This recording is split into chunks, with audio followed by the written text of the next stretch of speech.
There's a number that's been quietly losing its meaning for 30 years, and almost nobody has noticed. $100,000 a year, six figures. The salary that used to mean made it.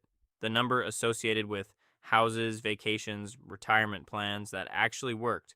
Today, in most American cities, it doesn't buy any of that.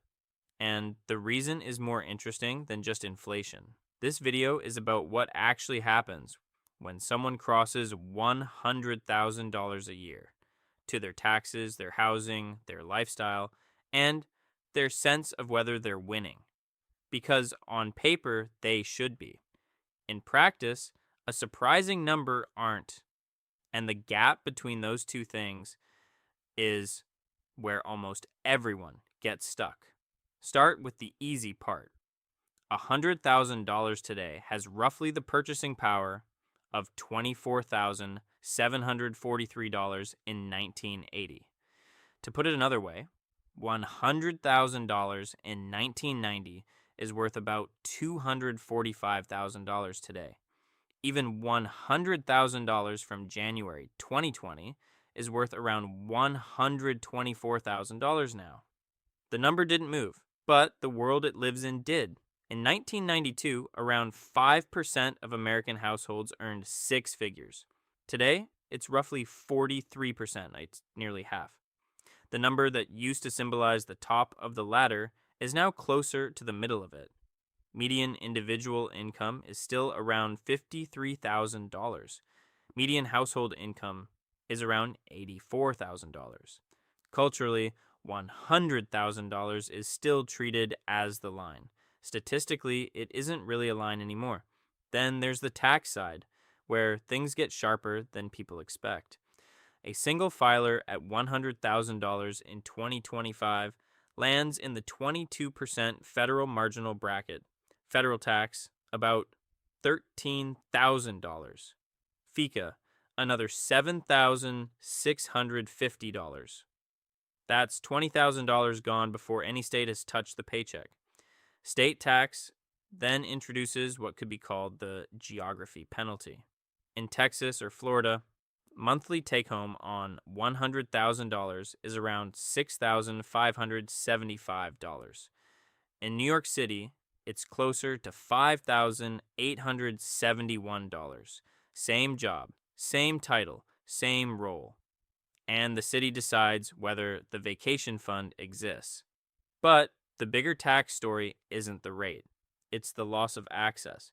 Around $100,000, a series of quiet thresholds start triggering. The student loan interest deduction disappears. The American Opportunity Tax Credit phases out. The traditional IRA deduction for anyone with a 401k at work fully phases out around $89,000. The federal government decides $100,000 means wealthy and starts withdrawing benefits accordingly. Nobody sends a letter. The tax bill just gets quietly larger. Now, housing, which is where the gap really hits. At a 30-year mortgage rate, around 6.3%, a $100,000 salary using the standard 28% rule with 20% down can afford a home priced at roughly $360,000. That happens to be almost exactly the U.S. median home value. But the median home actually selling right now is closer to $437,000. The average $100,000 earner can afford the average priced home, but not the average home that people are actually buying. In real cities, it's worse. The income needed to buy the median home in Los Angeles is around $262,000. In Seattle, $211,000. New York Metro, $186,000. Denver, $160,000. Miami, $135,000. Austin, $123,000. Only in places like Chicago or Cleveland does $100,000 still buy the median home. Renting isn't much better.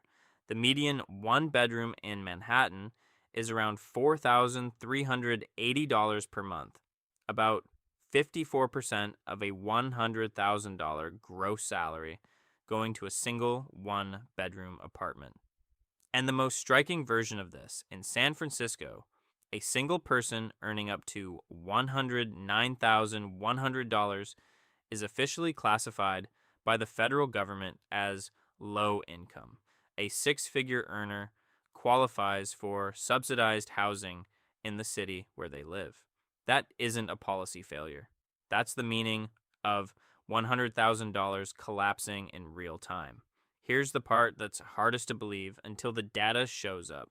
Paycheck to paycheck living, broken down by income, isn't a straight line. It's a U-curve.